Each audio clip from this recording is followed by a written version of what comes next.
about media and globalization. I think I've already shared in brief, okay, what globalization means. And I'm sure most of you have heard of the term globalization, okay?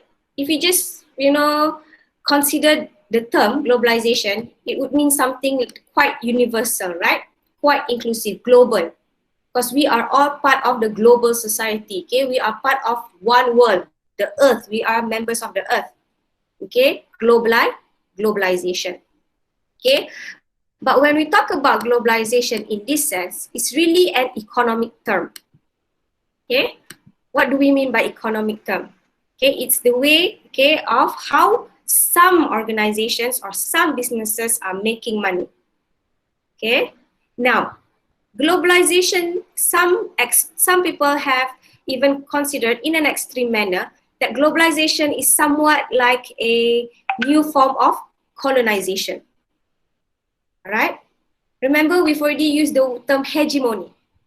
Okay? Hegemony is when, okay, we readily accept another culture, especially Western culture. Okay? We accept without really, we don't go against, okay? We don't get angry when new culture comes, when Western culture comes, okay? We accept, freely accept, okay? So one of the ways hegemony occurs, okay, is through globalization, okay? So what is globalization? Okay, it is the process by which businesses or other organizations develop international influence and start operating on international scale. Okay, that means businesses, they start to operate in other parts of the world. Okay, so what is a global company? Okay, we have so many global companies. McDonald's is a global company. Okay, Starbucks is a global company. Okay, why do this company wants to go global?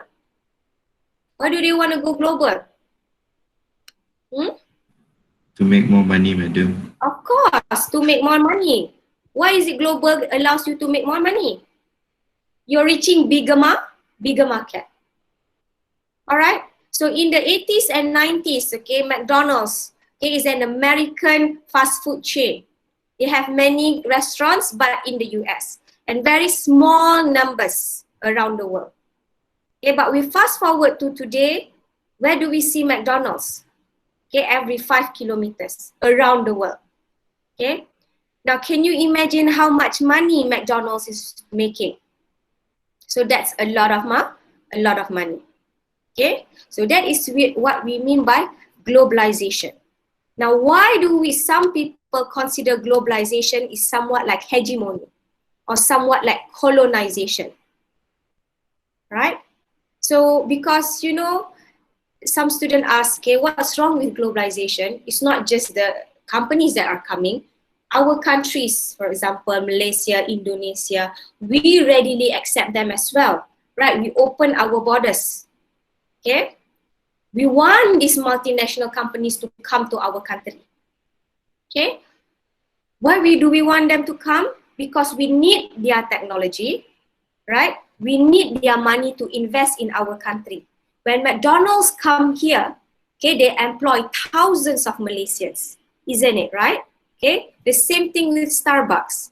So it is a good thing on one hand, okay? But on the other hand, the problem is, okay, when multinational companies come, like McDonald's or Starbucks, they will usually dominate the market. You understand what we mean by dominate the market? That when they come in, when McDonald's come in, small businesses cannot compete. Can you follow? Small businesses cannot compete, local businesses cannot compete, all right? So at the end, probably you can say 10,000 Malaysians being employed by McDonald's instead of having 10,000 Malaysians with their own businesses, okay, with their own burger stalls, right? You get what I'm saying, all right? So the good part is, yes, it does help our economy, but globalization, when these big companies come and dominate the global market, okay, they usually practice monopoly, You know what's monopoly, right? Okay. So when you come to Malaysia or wherever you go around the world, when we talk about fast food, it's just the same name. McDonald's, Burger King, Pizza Hut. Okay. So you have, okay, I don't know how many billion people in the world. Just say that 20 billion people in the world. All right. But our choice of fast food is limited to mainly probably just 5. You understand what I'm saying? Okay, 15 billion, 50 billion people going to McDonald's, KFC, Pizza Hut, Burger King, and I don't know. But mainly these are the companies. Can you understand what I'm saying so far? All right, so this is what we mean by globalization. Globalization, in its ideal term, should mean it gives what we call it equal opportunity to everyone. Because the American company can come to Malaysia and Malaysian company can go to the US. But realistically, can a Malaysian company compete with the US company? Okay, most of the time cannot. Why cannot? Like we said just now, okay, they are already established. Okay, and when they come to our country, okay, they don't just open one store. Okay, at one time they will open 50 stores. Can you follow what I'm saying?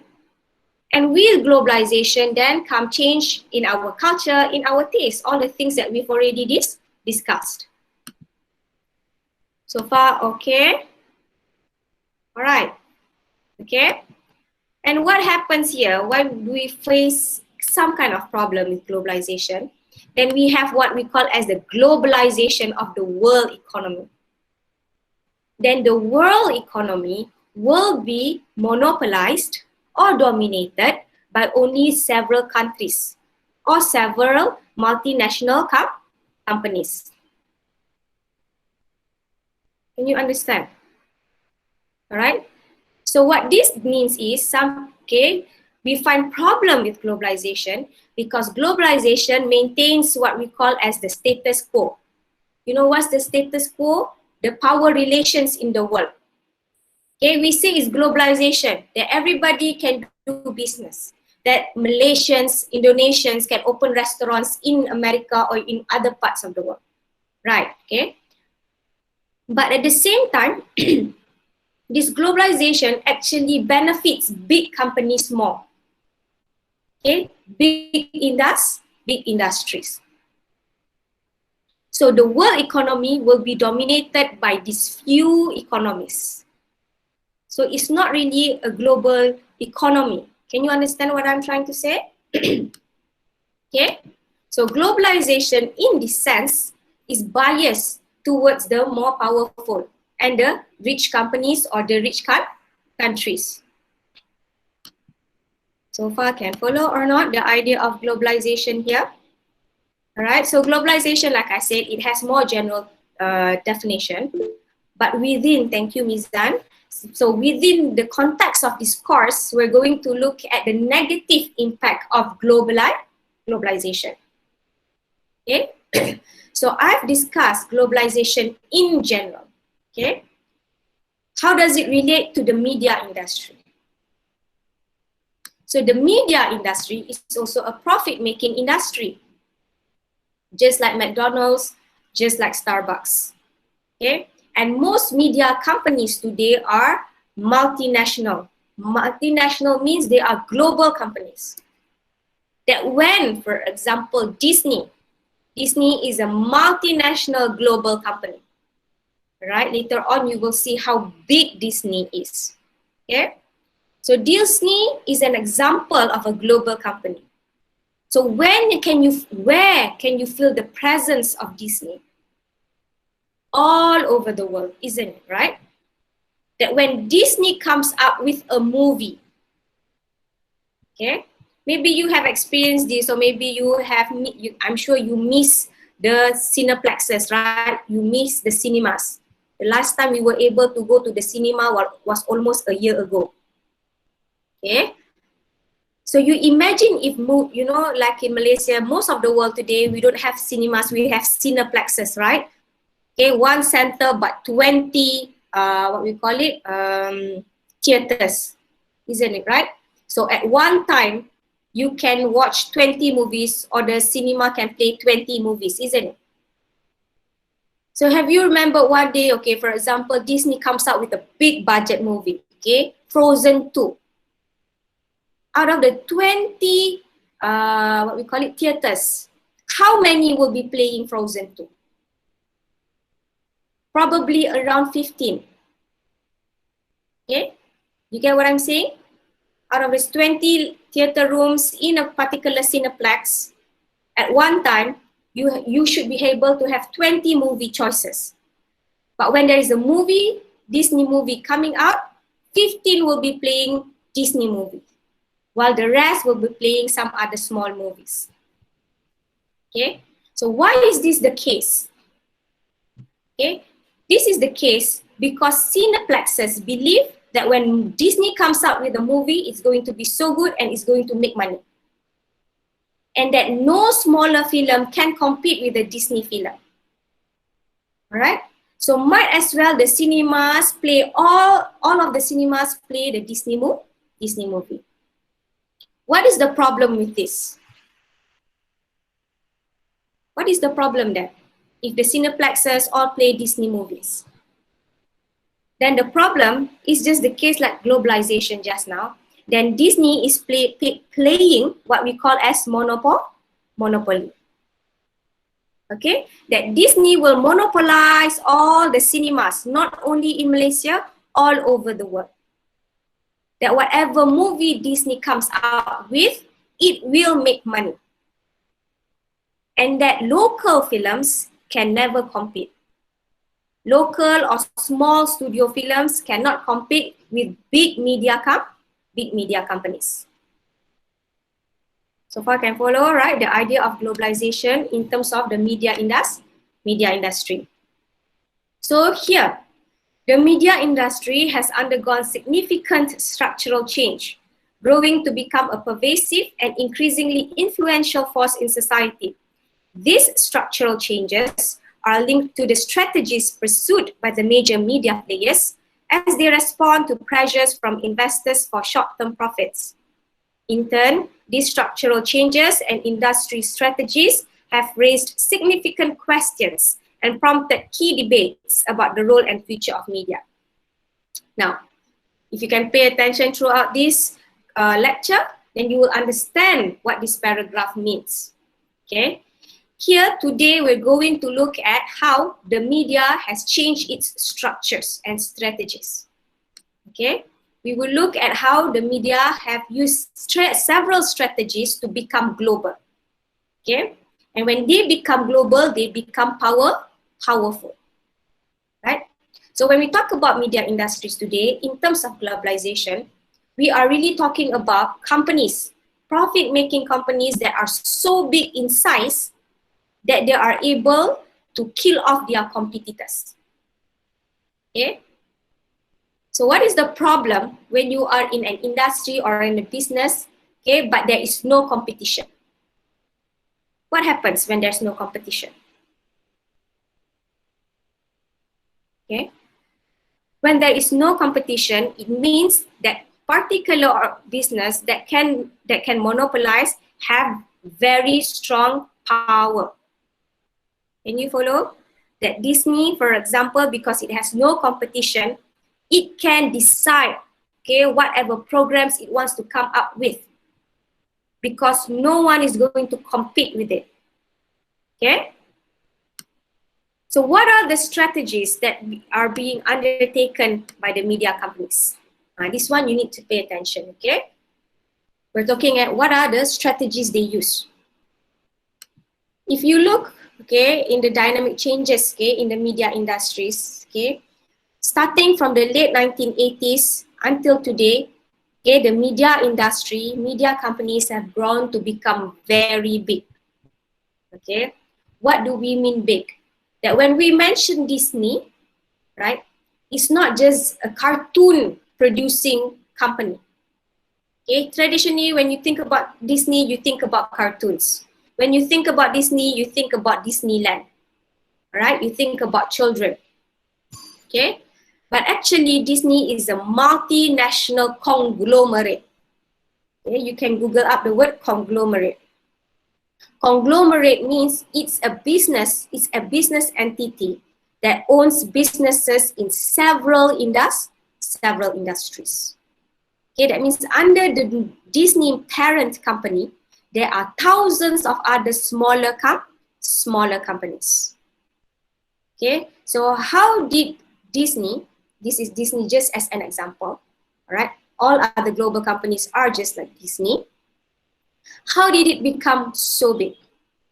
Okay, usually they become very big through mergers and acquisition. Mergers means they get together with other companies and combine. Yes, conglomerate, that's the word, all right?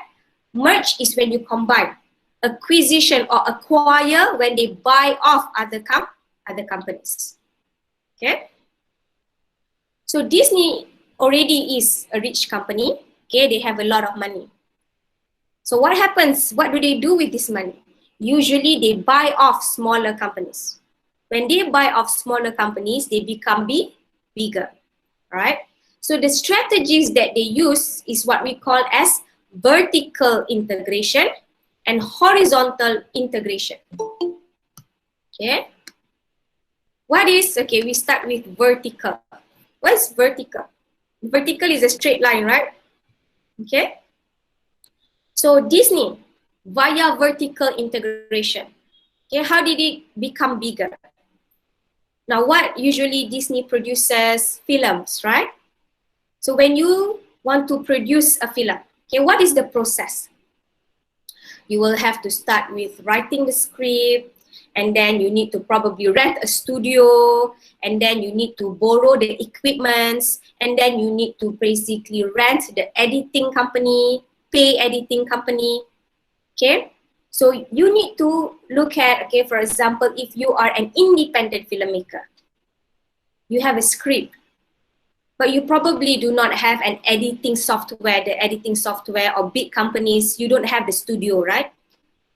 Okay, so with your small budget, you can only do small films, all right?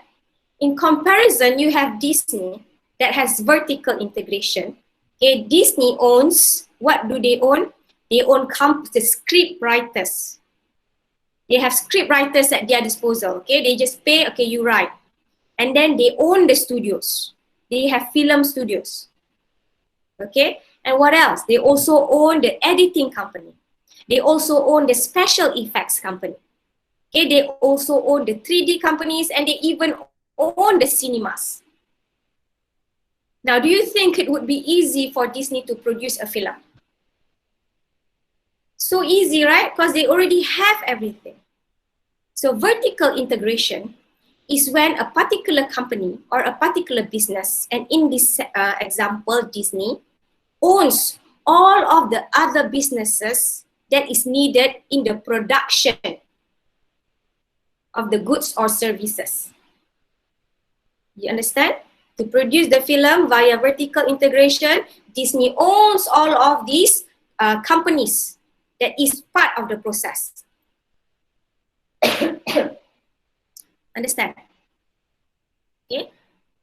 I can give you another example, right? For example, a cake shop. Sorry, right? It's already late in the afternoon. Okay. When you want to bake a cake, okay? If you own a small bakery, you want to make your cakes, you need to order butters or flours or eggs from outsiders, right? So you need to pay them. And then if you're a small company, how many cakes can you bake? Probably 100 cakes the most. But if you're a conglomerate, okay, a big, very big multinational cake company, and you have vertical integration. Oops, sorry kids. Can you excuse me? I think I need to take some water first. Yeah, give me 30 seconds.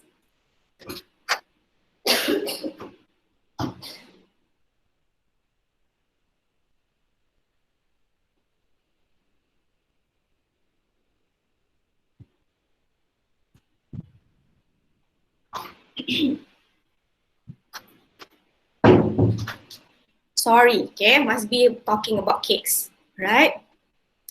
So vertical, right? Just now we talked about Disney, okay? But now imagine you're a cake multinational conglomerate.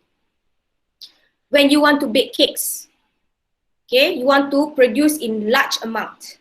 What do you need? So the cake conglomerate will own the farm that produces the eggs. Okay, the mill that produces the flour. Okay, also the farm that produces the butter. Okay, and then also owns the factory that produces the machines to bake the cake. Can you imagine how many cakes can this company produce? Can the small company compete? Cannot. Because this is not just a company, it is a conglomerate. It does not only own the bakery, it owns all of the companies that is part of the production. Because it owns the butter, it owns the flour mill, it would usually not face any problem getting resources. Can you understand? So this is why most of these big conglomerates, to stay powerful, they practice vertical integration. They will buy off companies. Okay? Now, not only do they practice vertical integration, they also practice horizontal. So I'm doing a lot of action here. Vertical, horizontal. This is not Ultraman, yeah? Okay? So why these visuals? Because I need to remind myself also vertical and horizontal, right? So you already understand vertical integration. Now let's talk about horizontal integration. Not only do these big conglomerates own companies that are part of the production, they also own all of the other companies that is part of the whole industry. Like Disney. Okay?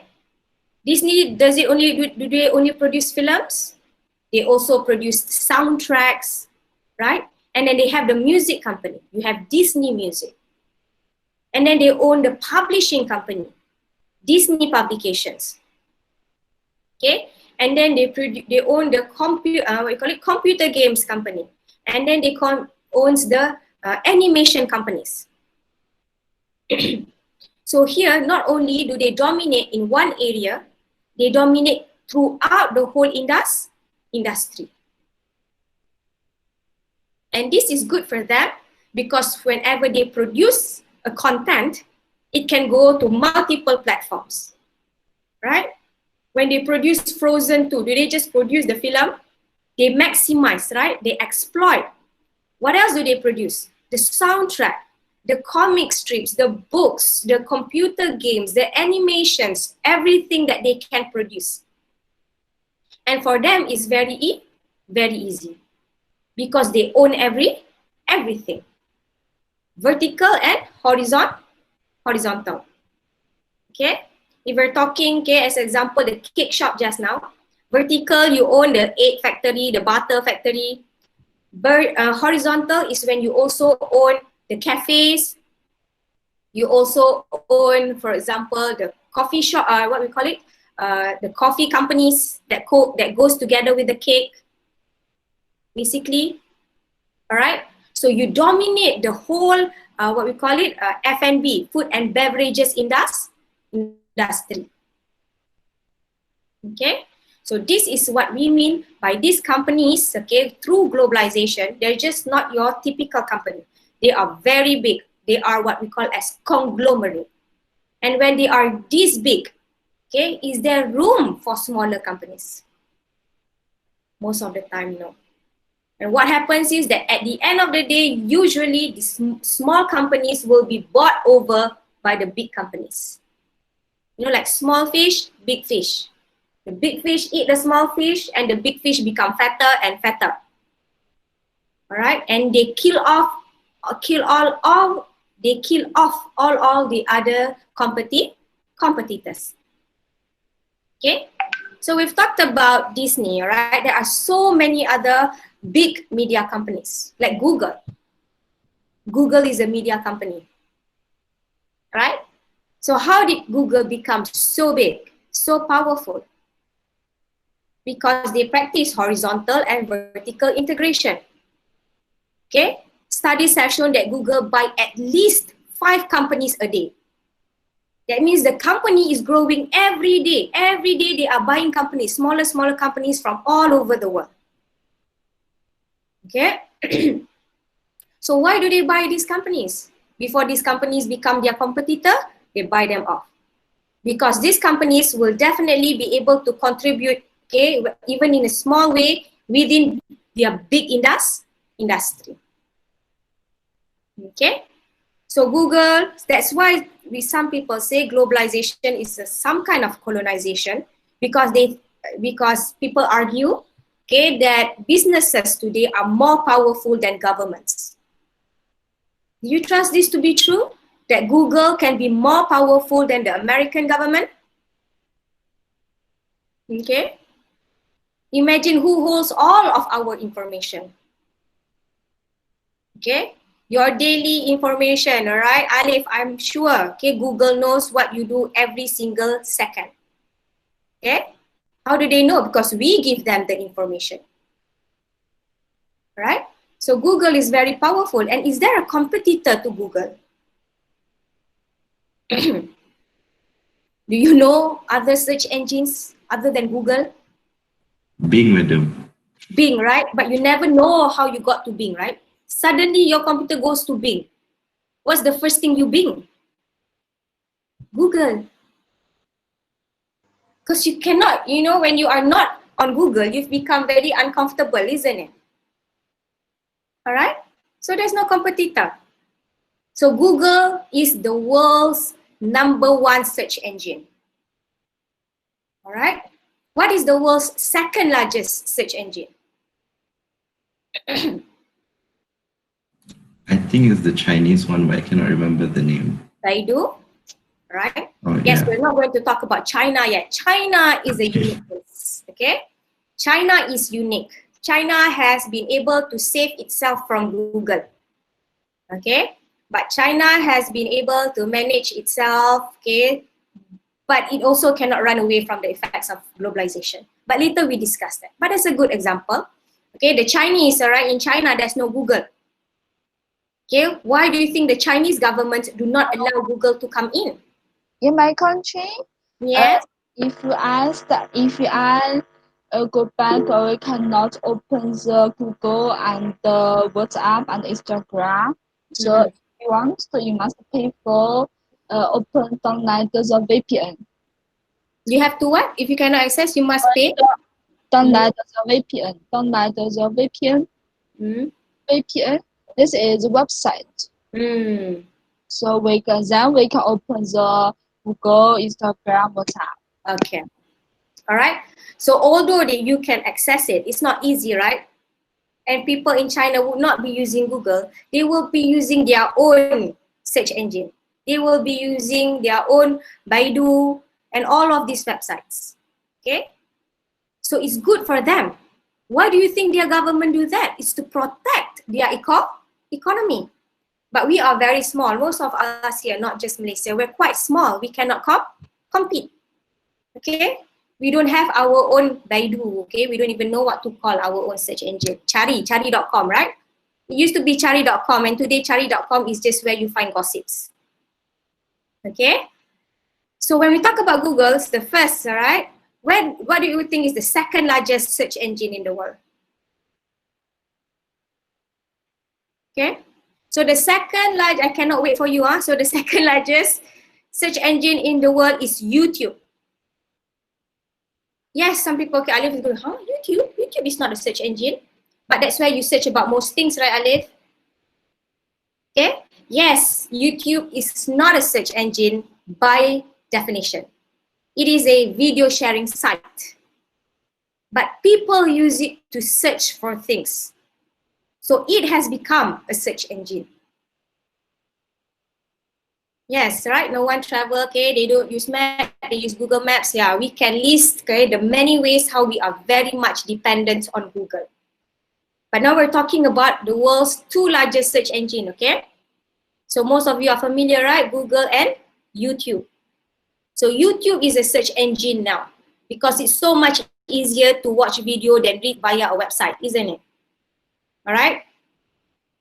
Yes, exactly. Now that is the problem. Who owns YouTube? Google. Google owns YouTube. So Google is the first and the second largest search engine. There's actually no number 3 or 4 or 5. Can you follow? This is how they want to become big and control, and they monopolize. Right?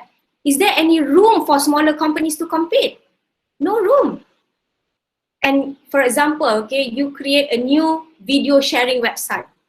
You can compete with YouTube?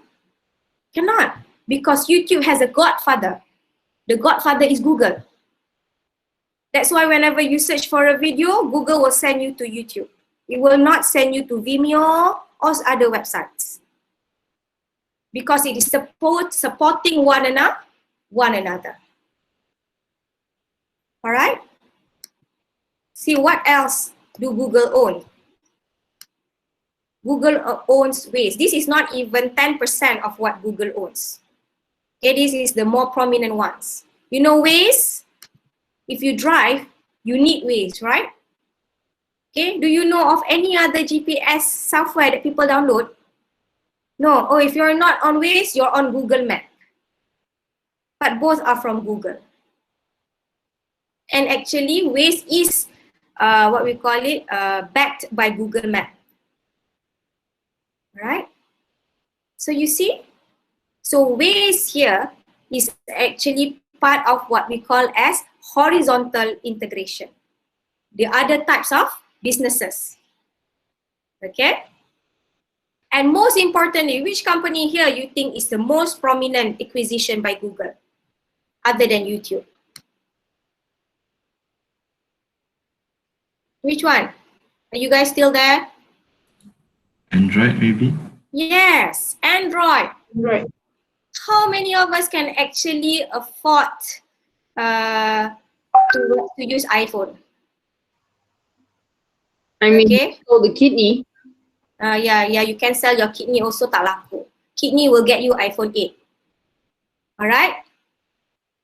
So here, most of the world, even Chinese phones, okay, Huawei, Mi, whatever, alright, is powered by an Android. Now, can you run away from Google? Android is owned and powered by Google. Okay, and now Motorola is being bought over by Google, and Motorola now produces smart devices. You know, smartphones, smart vacuum, smart everything. So all of these smart devices, who will power them? Google. So soon your house, because nowadays young people, later on in the future, your house will all be smart houses, right? Okay, smart TV can switch on its own, smart fridge, smart everything. Okay, so your house, your mobile phone, your information, everything is powered by Google. Okay, so Android here. Okay, so all of you, okay, if your phone is not iPhone, then it's powered by Android. Okay, that means everybody in the world is contributing to the expansion of Google. Okay, and because they are so big, it's quite hard to see how any other company is going to compete with them. Okay, and because they want to kill off competitors, they become bigger and bigger and bigger. Now, if you own YouTube, right? So YouTube was created by these three guys, right? There's a Chinese guy, the white guy, and the Bangladeshi guy. Okay, so they discovered YouTube. They already made money from YouTube. But why did they allow Google to buy them off? Imagine why you're making your own money. Why do you want to sell yourself to Google? Why do you think most of these companies like Android, okay, they want Google to buy them? Okay, it's as if you are adopted by a rich parent. You get that? YouTube. Okay, yes, it's a very good invention, but just say if they were not bought off by Google, and Google feels, oh, we need to create our own video sharing site, do you think that this new sharing site can compete with YouTube? They can kill off YouTube. Because Google has the resources to create better things. The only reason why they buy off is to make their life easier. Kill off the competitor, but you have the product. And Google has the money to invest on these products to make it better. YouTube would not be as big as it is today if it was not bought off by Google. Okay. Why is it that all of us so easily watch YouTube? Because actually, without us realizing, Google has pushed YouTube to us. That when you just click on videos, it will be on YouTube. All right. Okay. Can follow this so far? All right. So I hope this gives you an idea, okay, of what we mean by globalization. That we're not talking about small companies. We're talking about multinational companies that are so big that they kind of control our lives. Okay, and that's why people say that this is some kind of a hegemony. Okay, do we have a choice? Okay, maybe there is, but we don't know about those choices. Because Google has made us very happy. I'm very happy with Google. Okay, so Google has helped me a lot. Even your quiz will be powered by Google later on, yeah? All right, so I have been acquired by Google. Okay, but point is, okay, I don't see other options. Why don't I see other options? Because I'm too lazy to find out, because Google has made everything for me. Just click, Google will lead me to another product, will lead me to another product. Okay, is that why when you buy Android phones, they have YouTube, Chrome, etc. installed? Yes. Okay, automatically Play Store. Play Store is Google, I forgot which one. What is it? For iPhone is what store? Android what store? I also forgot. But that's right. All right? That when you buy, okay, everything is bundled up together. Okay? When you're on YouTube, Google, right, you want to search videos, images. Videos will lead you to YouTube. Images will lead you to their other companies. Okay, Play Store. Okay? So far, can you follow? All right. Now, this idea of what we call it integration is not just being practiced, and because, all right, these companies have become very successful in their strategy. Okay, other businesses follow in other parts of the world. All right. Malaysia, when we talk about the media company, all right. So here, Google is a media company. Okay. Malaysian media company also practices vertical and horizontal integration. Okay, now Malaysia has only two private media companies. Okay, you have Media Prima and then you have Astro. But Media Prima is unique because it offers free to air. That means you're not paying Media Prima directly. Okay. But when most people, when you don't study the media, you do not know who owns TV3. Okay, for our international friends, I get students, I will have to give you some kind of a background. So this is, you see the figure here, the diagram, right? So here is a diagram of Malaysia's biggest media company. And the name is Media Prima. So Media Prima is big because it practices vertical and horizontal integration. How do they practice horizontal integration? What is horizontal? When they also buy off other businesses within the same industry. So Media Prima they own television broadcasting, they own print media, outdoor media, radio, content creation, and digital media. Can you see? Okay, so many areas within the same industry. They don't just produce television program. It used to be, traditionally in the old days, Media Prima only owns this one, TV3. Okay, but they got bigger by buying off these other companies. Now this is what we mean by horizontal. Okay, you buy so many other things, and within each industry, you practice vertical integration. Although here it looks horizontal. Okay, vertical means what? It owns other companies that is part of the production. Okay, now in Malaysia, there are only, I think, how many free-to-air channels? Okay, channel 1, 2, 3, 7, 8, 9. I think that's it, right? 9. Oh, there's TV Al Hijrah. Okay, 7. All right, 7 free-to-air channels that most of you don't watch. Okay, 7 channels. Okay, 2 channels RTM. Already leave you with 5. Okay, so out of these 5, Media Prima owns 4. 1, 2, 3, 4. Now, what does this mean? What do you understand by this? That Media Prima basically owns television in Malaysia, because 4 of all the main channels are owned by the same company. But when everyday people watch TV3, they don't know whether NTV7 or TV9 is coming from the same source. They only know, oh, I'm watching TV3. Okay? Can you understand?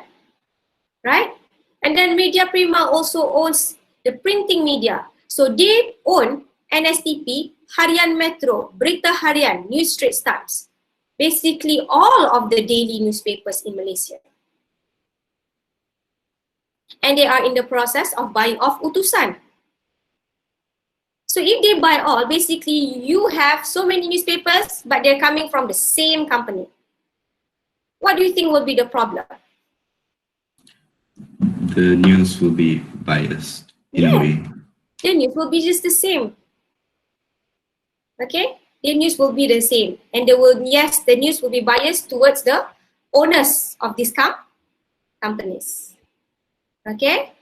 So here, with globalization, within the media industry, we are disillusioned to think that we have so many choices. All right? We think we have so many choices, but actually they are all coming from the same company. Okay, radio, Hot FM, 1FM, Fly FM. So here, content. Content means, okay, in the old days, okay, before these new structures and strategies, if TV3 wants to air television programs, they would need to buy those content from small production companies. But nowadays, they no longer buy from small production companies because they already own their own production companies. You get what I'm saying? They create their own content and they share their content to their own platforms. So what does this do? It expands the business, it expands the company, but it kills off the industry. Because actually the company becomes bigger, the industry becomes smaller. You understand what that means? All right? And of course, they own digital media as well. And the problem is, right, when you watch TV3, TV3 will tell you, okay, in your program, okay, please listen to Hot FM. And Hot FM will say, oh, we get our news from NSTP. So they will cross-promote each other. So this is the strength of integration. All right? So the good thing for the business, make more money. What's the bad thing? Less competition. Okay, so I think we stopped here, right? Okay, so I already discussed with you about what we call this integration. All right, horizontal and vertical integration, remember? Okay, so what is this integration? Why do we talk about this integration?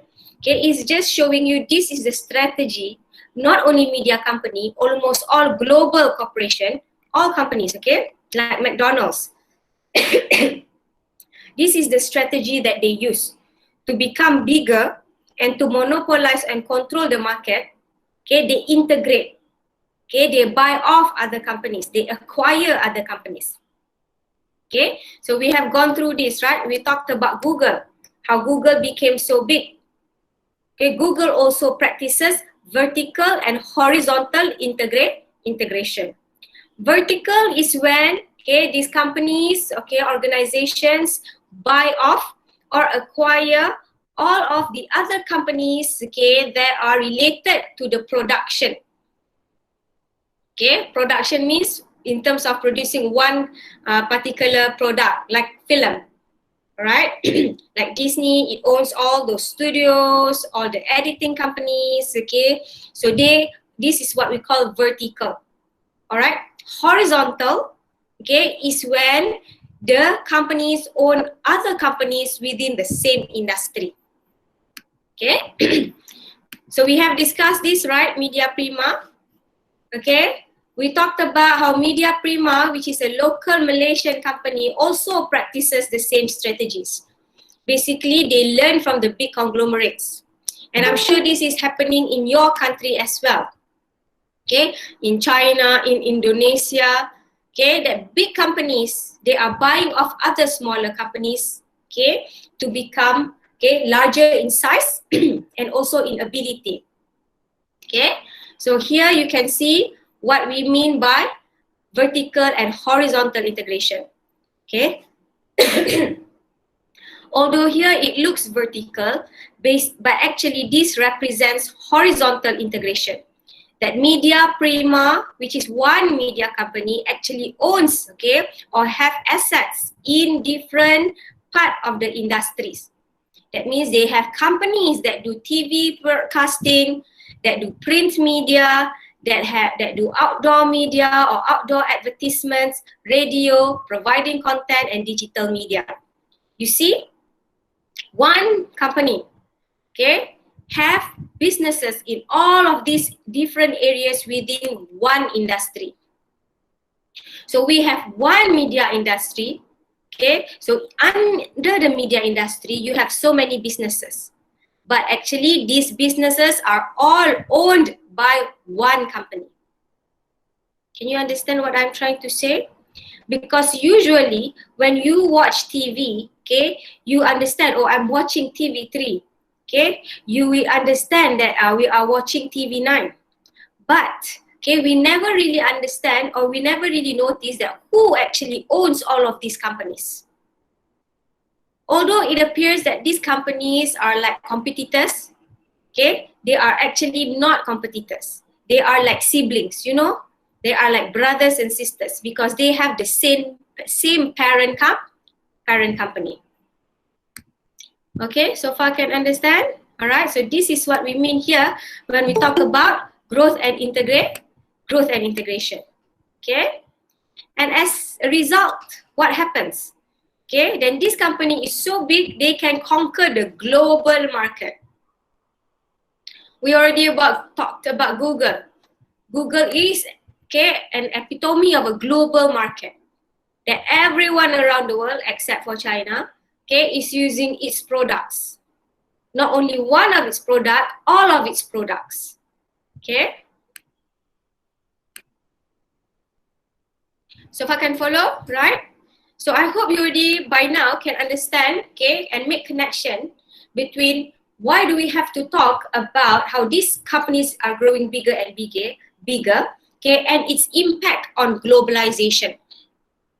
Okay, so it means that this company is not just a media company, it is a global conglomerate because its content and its products are being consumed by everyone around the world.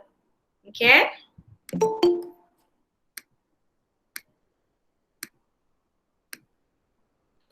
So when we talk about, okay, how big they are, okay, this size, okay, is good for them because it allows them to strategize, okay, to control the industry. Firstly, what they have, okay, because of size is the economies of scale. What is economies of scale? All right. So maybe if you've learned economics in your secondary school or something, you would know that economies of scale means, okay, that any party or any businesses, that has, okay, the advantage of size. Okay, that means have big factories, have a lot of employees, okay, they have the advantage to control the market. Why? Because when you are big, you have the facilities, you can produce in big numbers, but with only a small cost. Okay, you understand? It means here, right, if you are big, just like nowadays you see, right, all things are being produced in China. Right, everything is made in China. You have no internet? Okay, it's all right. Okay, I'm very happy you have internet now. Okay. So most products are made in China, right? Maybe some of you have been traveling, you've been to Europe, you've been to US, India, okay? You buy the keychain, okay, London keychain, but you see at the back, it's made in China, isn't it? Right? You can check all inside your purse right now, your purse, your bag, your pencils, most of the time made in China, okay? Why is everything mostly made in China? And when it is made in China, it is cheap, comparatively cheaper. Okay? Because China has the resources. China has lots of human resource. So many people can work for very low wages, and then they have big factories. So to produce a handbag, for example, in Malaysia would be more costly because we don't have enough people, we don't have enough land, right? And everything will become more expensive. But in China, okay, they have billions of people, big lands to build cheaper factories, cheaper machines. So they can produce in big numbers for less cost. You understand what we mean by economies of scale? So it's the same thing with media company. All right, I give you the example of Disney, right? Okay, Disney is so big. Okay, so Disney can produce a lot and it only costs them less when compared to small independent companies. That's why you see Disney producing films, 10, 20 films a year. Okay, and it does not cost them a lot. Why? Because they already own all of the resources. You get what I'm saying? Okay, you have these big companies that owns everything already. So it's so easy for them to produce more. Right? Like for example, okay, when we talk about economies of scale, okay, Marvel. How many Marvel movies have been produced? Can you keep track? You know, they produce film every year, right? So the first Marvel film, I think Iron Man, was 2006 or 2008. Okay, how old were you then? How young were you then? How small were you in 2008, 2006? Huh? How old? Probably 8 years old? Okay, you imagine since you were 8 and now you are almost 20. Okay, and you've seen Iron Man, Captain America all grow up together with you. That every year there is a new film. Okay, why is it in scale? Because they are so big, they already have the facilities. I'm talking about Marvel, okay, Marvel films, or Disney, because Disney owns Marvel. Okay, how instead of producing one Captain America movie, they can produce 3 Captain America movies. Instead of producing one Iron Man, they produce, I don't know how many, 4 Iron Man movies. This is what we mean by economies of scale. It is cheaper to produce more than less. Okay, why is it cheaper? Because they already have the Iron Man costume. Okay, they already have the studio. So instead of making money one time, why not make money 4 times? Can you understand? All right. And when Marvel started to roll out all of these products, you know, they had a long-term planning. That in 2006 or 2008, they have already planned all of the movies that they will produce until 2030. How old will you be in 2030? Okay. All right, 30, 29. Okay. and you will be the ones watching these movies, right? Okay, you saw Iron Man die, and he's probably gonna live again, or maybe his children's going to take over. So you will have this longevity. Okay, you will follow this Marvel growing up. Isn't it true or not? All right. So you can see. So they have planned. And when they produce Iron Man, do they only produce the movie? What else do they produce? What else do they produce? Merchandise. Merchandise, yes. They produce merchandise, they produce soundtrack, they produce what else? TV series. Okay, and then they produce, most importantly, games. Okay, and they produce online content. So this is what we mean, okay? Producing a lot in big numbers. And it's very cheap for them. It's so easy for Disney to produce a computer game for each of its movie because it already owns, okay, a gaming company. Now, if you have an independent film company, you can probably produce one film. But is it possible for you to also produce the soundtrack, the game, the merchandise, and everything at the same time? Probably cannot. You get that? All right? So economies of scale. Why produce one content when you can produce 49 or 48? So this is the list of Marvel, screen content, film and TV. And it stopped at here. The untitled movie is, what was the last one? Endgame. But you know they did not stop there, right? And they keep producing. Okay, it's just that 2020 was quite a challenge. Most of the movie was postponed, but they're going to air it and you can't wait to watch it. So this is what we mean by economies of scale. Okay, big number, okay, big size means it's what we call it cheaper to produce. Okay, you know, like the rugby, right? They say the bigger they are, the harder they fall. Okay, so it's the same thing, right? Because they're so big, they gain power, okay, and they can control the market. And you must understand here, we're only talking about Marvel. And Marvel is only one of the hundreds of companies owned by Disney. Okay? So this is in terms of what we call this? Scale. Alright? And because they are so big, they are everywhere, audiences usually think they have choice. We have 49 choices here. But actually, it's all coming from the same people and the same story and the same ideas. Okay? But then probably Alif here, okay, grow up watching Marvel, right? Since he was 8 in 2008, and when he is 30, he becomes Papa Alif, and he's going to be watching it also, and then he's going to tell his children. All right? Papa is going to be very proud. You know, tell the children, oh, Papa watched this when I was 8, now you're going to watch it. Okay, and then you can tell them everything you know about Iron Man. So then there is this longevity to the product. Okay?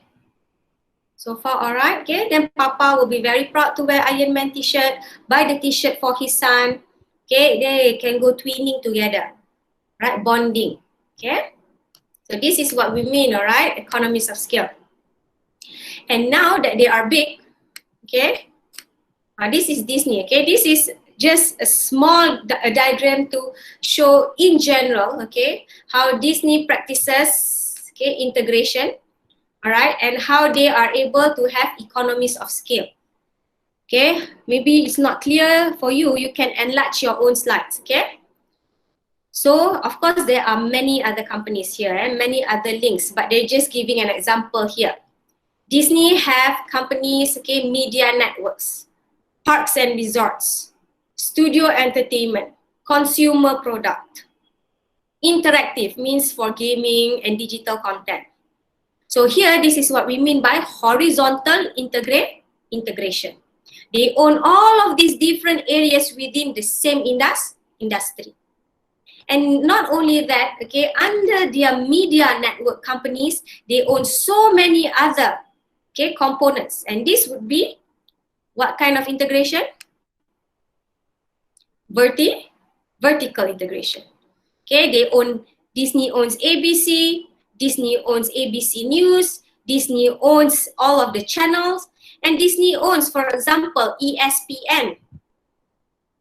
You know ESPN, the sports channel, it's owned by Disney.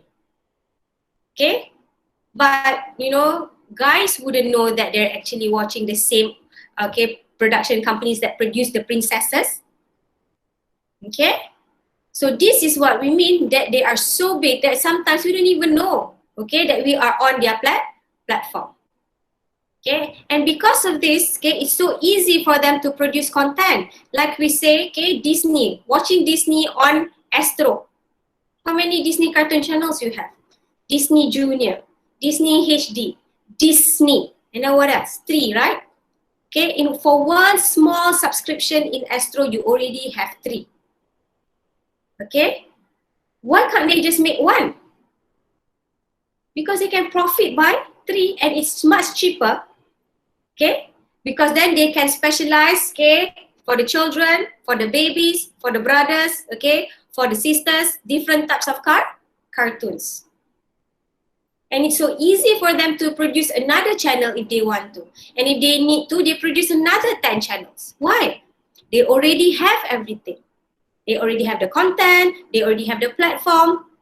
Okay, so this is what we mean economies of scale. Yes, Nabila. So like Disney Plus can also be considered under this because Disney Plus is like what they did for Netflix. Yeah. So it's also considered as one of the channels kind of thing? Yes. Okay, it will be considered one of the other media component here, streaming services. Okay, of course we don't have Disney Plus in Malaysia, we only have Netflix. Okay, but in the US, the second most streamed channel is Hulu.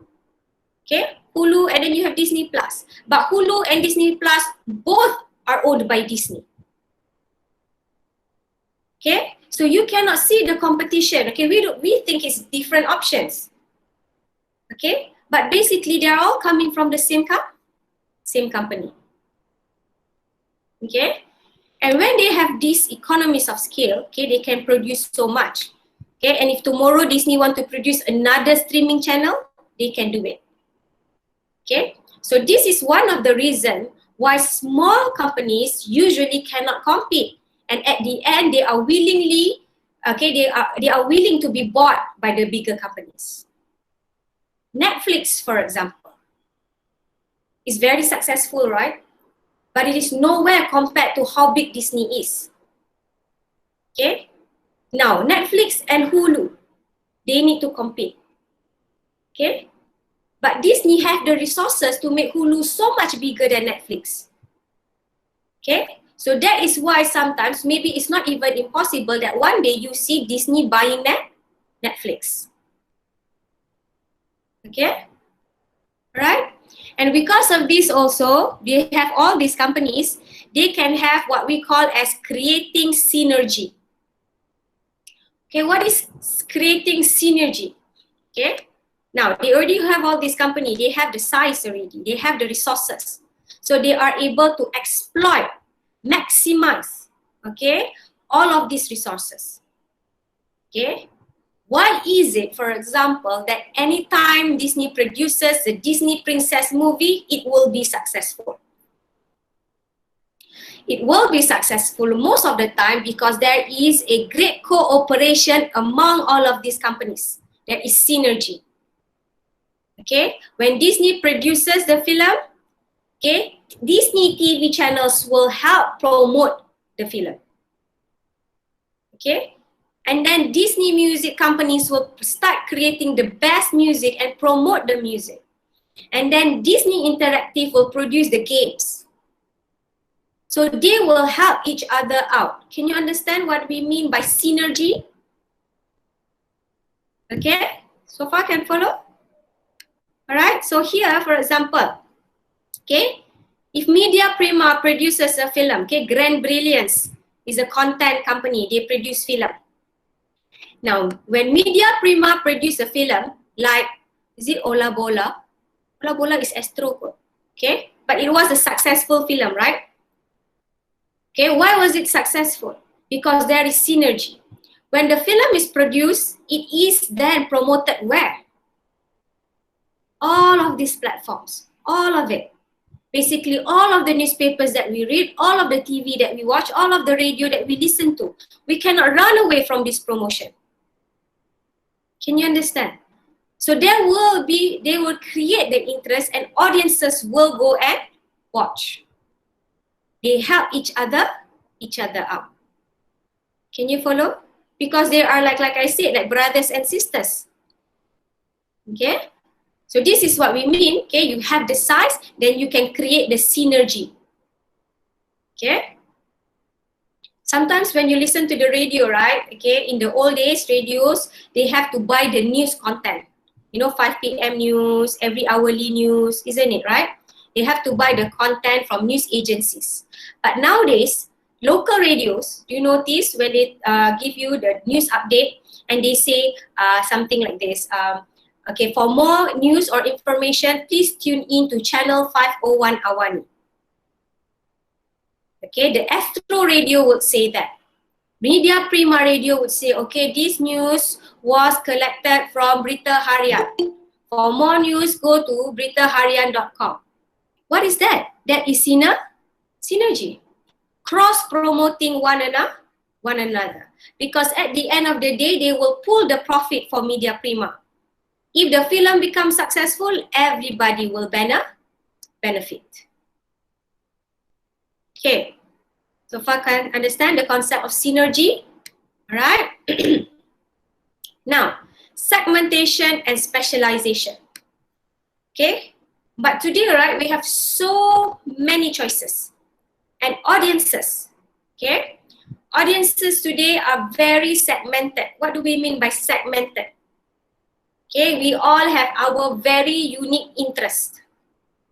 Okay. Okay, for example, okay, when we talk about interest, okay, cartoon channels just now, like I mentioned, okay, little children, they don't want to watch Japanese animation, so they watch Mickey Mouse. So you have Disney Junior, all right. But the middle children, okay, cannot accept baby cartoons, so they watch Disney Channel, right? Maybe the elder ones or the teenagers, they say, oh, we need to watch Disney HD because the cartoon is probably more sophisticated or something like that. Okay? So here we have 3 segmentation of cartoons. You understand? Okay? Why do they segment? Because they want to attract more audiences. Can you follow? All right? Because, for example, if there is only one cartoon channel, okay, like my time, okay, if they are airing, for example, Superman, then your little sister don't want to watch. Okay? And when they are showing you the princess movie, a princess cartoon, then the brother do not want to watch. But if they create 3 channels, then everybody will watch, although on different platforms. Can you understand or not? Okay? So it means although audiences today are quite segregated, okay, their audiences want more choices, it does not mean that we are getting choices because all of these options are still coming from the same company. Okay, like today, right, very specialized media content. You don't just watch cooking channel, you watch Asian food channel that focus specifically on Asian food. Right, very focused, very niche, right? Then it should mean that there's so many companies doing it. But actually, Asian food channel is part of food channel. Okay, food channel is part of a bigger conglomerate. Okay, and why is it so easy for them to offer so many channels? We've already discussed. Economies of scale. They already have all the resources. Okay, can understand? Okay, so now we talk about the rise of niche media. Niche means very focused. Okay, like cartoon, you have Animax. Okay, focus only on this animation, Japanese animation. Okay, so niche market means what? Each platform only attracts small number of audiences. Asian food channel, not everybody will watch it, but small group numbers. You get what I'm saying? But for these media companies, this is good. Right? It does not mean when people want many different things that they are getting more competitors. What is happening is actually that when people want more niche media, they provide more niche media. Okay, so far can follow or not? All right.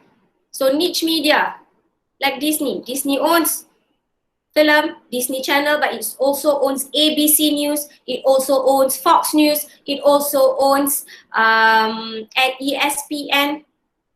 It also owns Pixar. So there are so many niche market that they can cater to. Okay. So you see how big Disney is, all right? So this diagram tries to encapsulate, okay, all the companies that are owned by Disney. But even that, they cannot do it, okay? I have to enlarge it, okay? You can look at this yourself, okay? You have one whole Marvel universe, but here you have 20th Century Fox. Do you know that 20th Century Fox? I'm sure you've heard or seen 20th Century Fox, right? When you watch movies especially. But did you know that it has been bought over by Disney? So another film giant has been bought over by Disney. So you understand how big Disney is? Right? Marvel, Lucasfilm, Fox Films, everything they own. Okay? So that's why there's no problem for them to produce multiple content, multiple channels. Okay? So here, all right, just okay, Mickey Mouse ear only can collect this amount of companies because there are so many other companies. All right. So here, okay, if you were to enlarge, okay, these images, you can detect all the different areas within the industry that is owned by this Disney. Okay, so big. So what's the result? Economies of scale. They can produce a lot. What is the result? Synergy. They can optimize, right? And they can cater for any type of audiences. Okay? There is nothing they cannot offer you. If one day there's a new genre of film that people like, they will dominate that genre. Why? Because they have the capacity to produce. Okay? So what else here? Now, so globalization then is very biased towards these big companies. Okay? Like I said, okay, the term global is as if we are all the same. Okay, global is as if that, you know, we all have the same opportunities. But the truth is, globalization is about the domination of global and big corporations. So you have companies like Disney, okay, they are so big. Why do they need to be so big? Because the world is bigger. Okay, because they are not producing only for the American audience, they are producing for the global audience. Okay, can you follow? Because in Malaysia, you have the local channels, but do you watch the local channels? No, you watch the English channels. You watch Astro, you watch Netflix. Right? So when Hollywood makes a movie, they no longer just focus on the American market because the American market is already very saturated. Means what? Means Americans are bored already. They watch so many films. But every time, okay, they produce a film, who will be excited? The Malaysian, the Indonesian, the Pakistani, the Bangladeshi. Okay, the global audiences will be excited. Okay, so that is why, okay, sometimes you don't realize that today even local companies are being owned by these big corporations. Okay, that Disney, okay, sometimes buy off small media companies in different countries. Okay, reach global market. Okay, that's why some films, okay, like Pacific Rim, you watched Pacific Rim, it was very unsuccessful in the US, but it was still okay for the studios. Why? Because it was successful in the global market. Outside the US, the movie was successful. Okay, how come? I don't know, because my theory is because Pacific Rim, if you watch it, the monsters is like Godzilla, right? It's like Ultraman Japanese type. Maybe the Americans were not familiar with this type of monsters, but we like, and it was familiar to us, and then we watched it. And they make Pacific Rim 2. And in Pacific Rim 2, you watch, right? They have the Chinese character. And if you notice, a lot of big budget films will have specifically Chinese characters. Why do they have Chinese characters? Because China is a whole market together. They cannot get US, they cannot get global. As long as they get China, then they're very happy already. Can you follow? All right, okay. So this is why a lot of the content nowadays, okay, you see Transformers, right? The movie, the robots are moving all around. First they were in Egypt, and then they went to Hong Kong. The same thing with Fast and Furious, Mission Impossible. They shoot this film not in the US, but outside US. Why again? To attract global market. Okay. So here, globalization. Okay, Arab. Any Arabs here in the class? Cannot see. Any Arab students? Okay. So Arab. Yes, ma'am. Yes, where are you, Shaden? All right, Arab Got Talent. You watch this? Yeah. Also, yeah, I do. You are from where specifically, I'm from Shaden? Egypt. Sorry? I'm from Egypt. From Egypt. Okay, all right. So are you in Egypt at the moment? No. I've been living here in Malaysia for more than 12 years now Oh, with my family. Today to you lah. You Malaysian Got Talent. All right. Yalah. Yeah, okay lah. All right. As long as the lah is there. So Yeah. point here is Arabs Got Talent. First it was what? Britain Got Talent. Then America Got Talent. Then Indonesia Got Talent. Then everybody got talent. Now Arabs got talent. Point is what? The point is here, if I were to erase the word Arabs here, would you know which country got talent? Because they're not wearing the jilbab or the niqab. They're not appearing like an Arab here. Okay? But the producers of this Got Talent franchise is making a lot of money because the content that he produced, the template, the format that he produced is being bought by global media, by the global audiences. Can you understand? Right? So they reach the global market. Okay? The same thing here, Vogue magazine. Right? You know Vogue magazine, right? It's the basically epitome of the fashion magazine. Okay, fashion magazine royalty, Vogue. Now you have Vogue Asia, Vogue Indonesia, Vogue.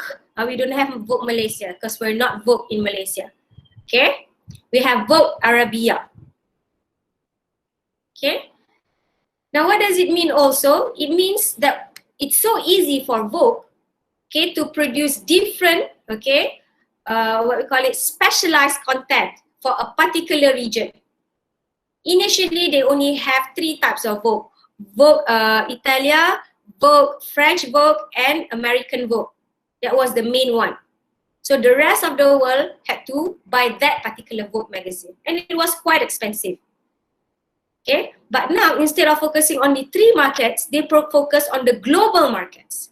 So the Arabs, okay, in Egypt, in Saudi, okay, in wherever, can also be fashionable and can also be under the platform of these media conglomerates, because they will be consuming content from Vogue magazine. Can you follow so far? All right. So reaching the global market. That's why today, okay, all of the content that we watch, basically, it's almost the same. You can say, for example, K-pop, okay, is Korean. Okay, but how did K-pop become global? Because they used the same strategy. They did not sell Korean music. What do they sell? Pop music. The only thing that's different is the language and how they look. But they dress the same way, they dance the same way, okay? And the music sounds the same way. You get what I'm trying to say or not, okay? That when you talk about global, there's one culture that is just similar, it's common, then only it can be accepted. Okay? You have a question, Nabila? All right, you don't look like you agree. No, I'm just saying, okay, that Korean pop, okay, K-pop, it's not entirely a unique invention, or it's not really challenging big media corporation. It's not actually challenging American media. Why? Because what they are producing, okay, or creating is not really anything new.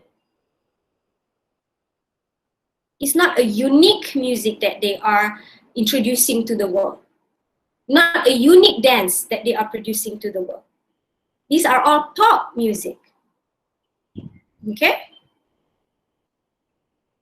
Okay, I hope you understand. I don't want to make any of you K-poppers angry. All right? Okay? So what else? Okay? Now that they are big, they get global audiences. Okay? And sometimes, okay, they are so big already, right? These companies. But in order to make profit, okay, and to try to avoid to create more competitors, they sometimes even work together. Okay? Like Netflix. Netflix and Disney are somewhat competitors. Okay, but do you see Disney content in Netflix? Yes. Okay, why? Disney already have Disney Plus, they have Hulu, but they are still allowing Netflix to air their programs. Because by allowing Netflix, then they get win-win situation. Because everybody wants to watch us Netflix content, a Disney content. But more people are on Netflix than they are on these other platforms. Okay, so Disney say, fine, you can give me more money, you can give me more audiences. So you join venture, you work together, then you can reduce the risk. Okay, if, for example, Disney say we're not going to allow Netflix to air any of our content, they would risk, okay, because Netflix is still number one. Then people say, never mind lah, who needs Disney content when there are thousands of other content in Netflix. Can you follow? All right. So reduce risk for Disney, reduce risk for Netflix, because Netflix would say, oh, we need Disney content because Disney have such a large followers.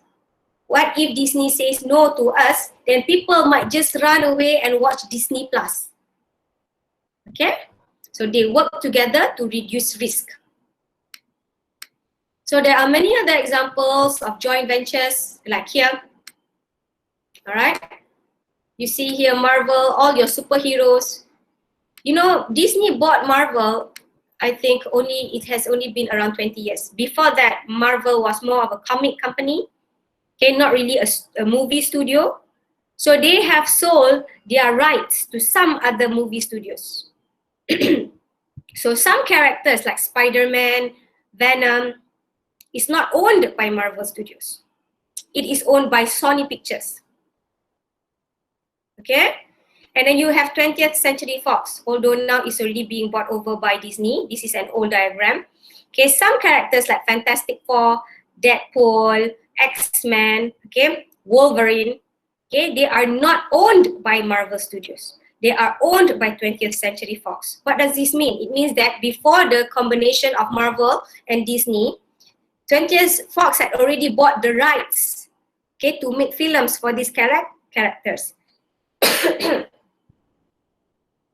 Okay, so if you see a Marvel Fantastic Four film, it's produced by Fox.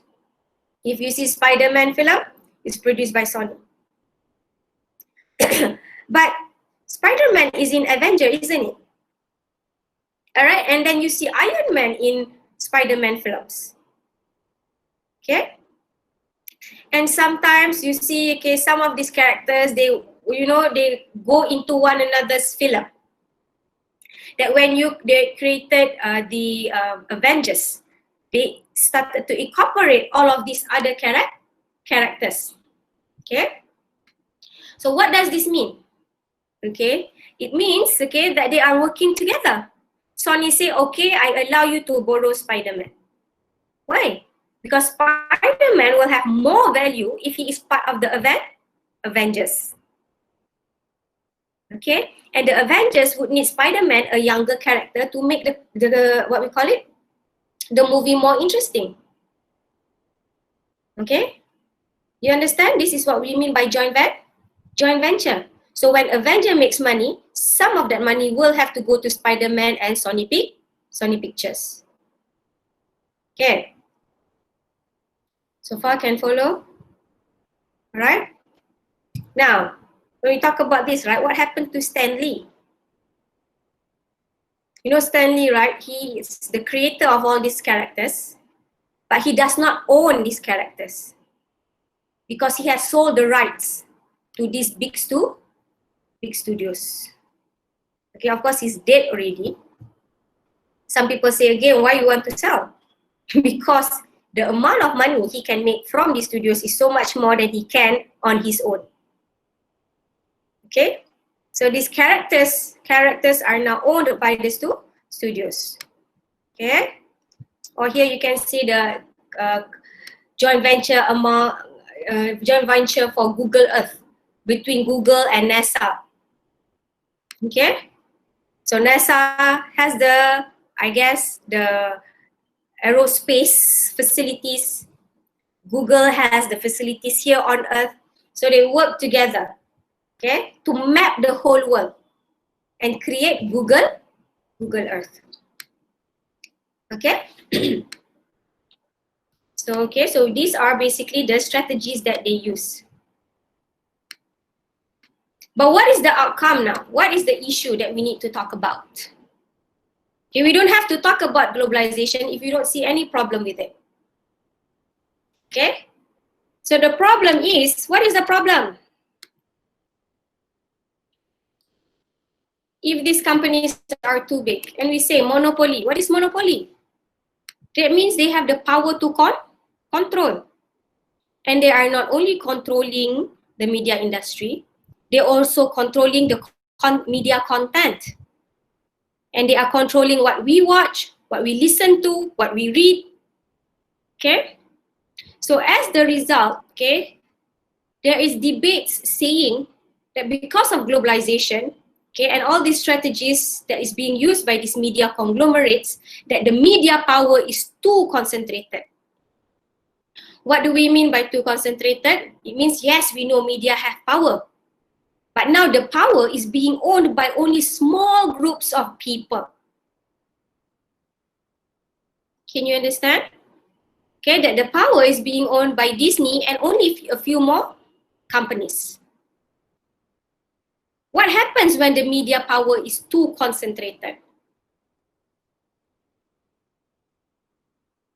Bias. Yes, it can create biasness because these companies will always focus on their own interest and their values. And this would lead to what we call as cultural imperialism. We're going to focus a whole chapter on this next week. Okay, what is cultural imperialism? Okay, at the start of this lecture, I said that globalization is somewhat like a modern colonization.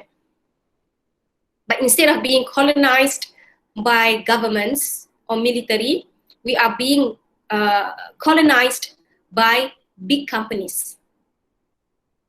Okay? And when we talk about media, media produces culture. Okay, I don't think we need to discuss this again, what we mean by culture.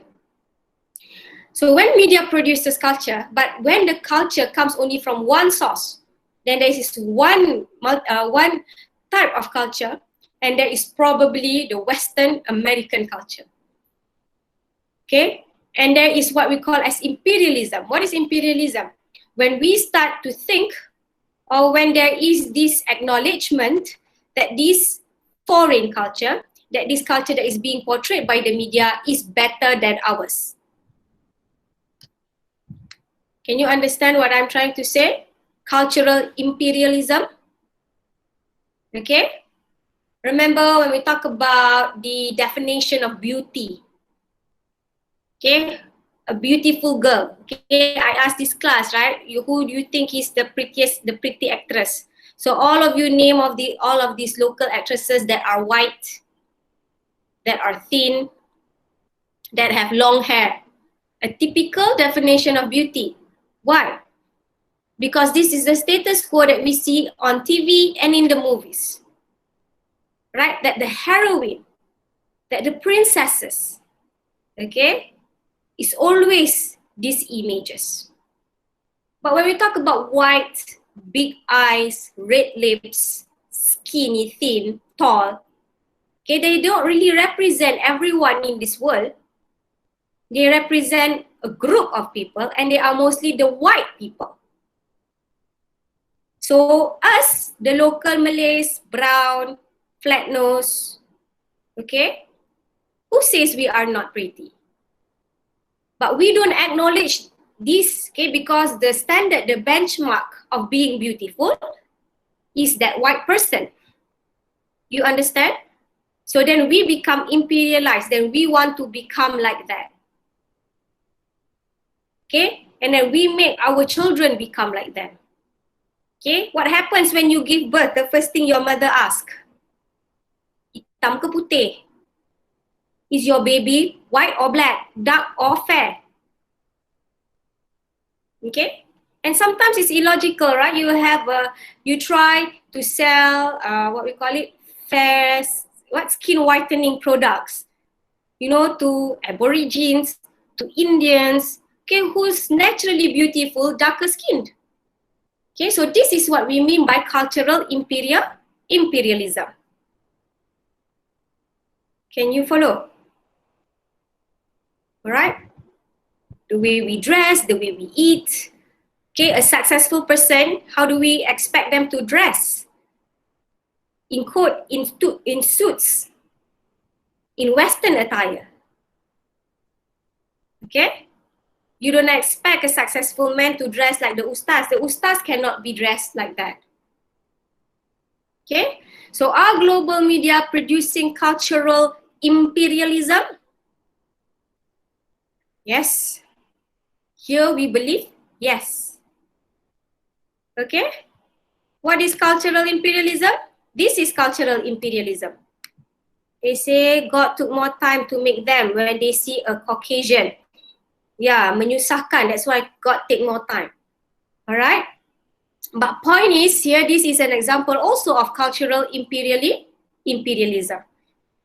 They say Arabs got talent. But the talent does not portray things that are Arabic. Maybe they sing Arab songs. Okay, but they don't dress like Arabs. Or here, top model.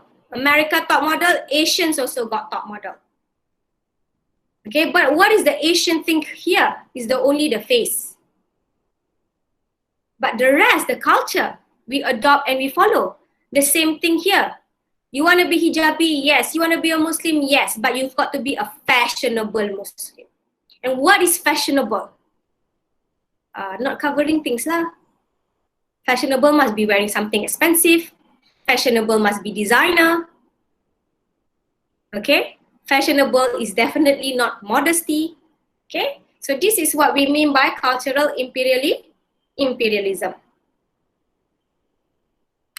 Alright? But the issue is also, when we talk about cultural imperialism, It does not mean it's just about culture, things that are subjective or what we call it abstract. Okay, this cultural imperialism will lead, okay, globalization will lead also to economic and political colonialism, because economically we cannot compete. Okay, it means what? We keep buying products, we keep consuming, we give our money but we don't produce, okay, and we don't lead the market. So that is why their companies are becoming bigger and bigger. Why? Because we choose to watch international film. We don't want to watch local film. We say local film got no quality. Okay? So in the end, what? You watch Marvel film 3 times.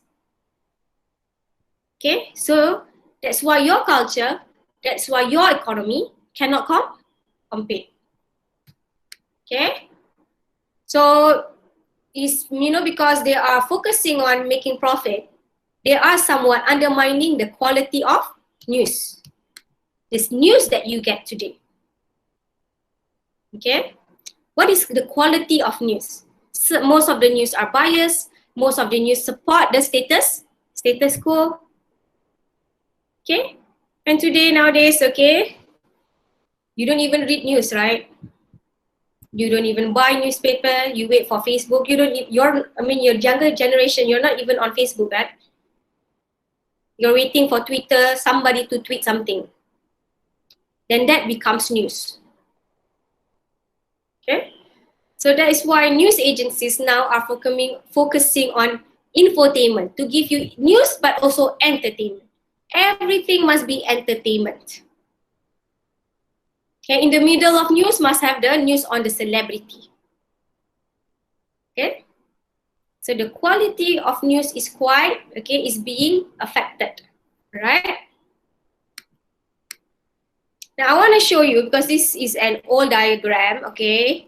It's not quite valid today because, for example, Fox is already being bought over by Disney, okay? But it's just to show that these are, today there are 5, okay, no longer 6. These are the main global media companies that are producing almost 80 to 90% of the media content, global media content. Okay, so basically everybody in the world is watching, listening, reading something that is being produced by these companies. And we say that Disney is big, right? But it's not as big as Comcast. Comcast is another big company. But why didn't I choose it as an example? Because it's not so familiar like Disney. Right?